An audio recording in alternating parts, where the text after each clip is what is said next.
In this short tutorial, I'm going to show you how to change Google Photos language fast. If I going on Google Photos, they can all the settings are English. So what you need to do first, going on your mobile phone setting option, then click on language,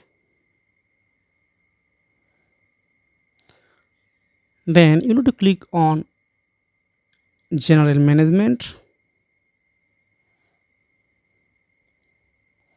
then again click on language. So now add your targeted language here.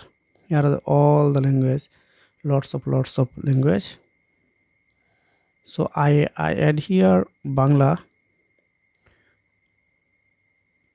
then click on set as a default, then go back and go your Google Photos. I hope it's changes. Otherwise, no way you can change your Google Photos language. Refresh, or you can see already changes. So if you have found this very helpful for me, make sure like and subscribe the channel. See you again. Tata.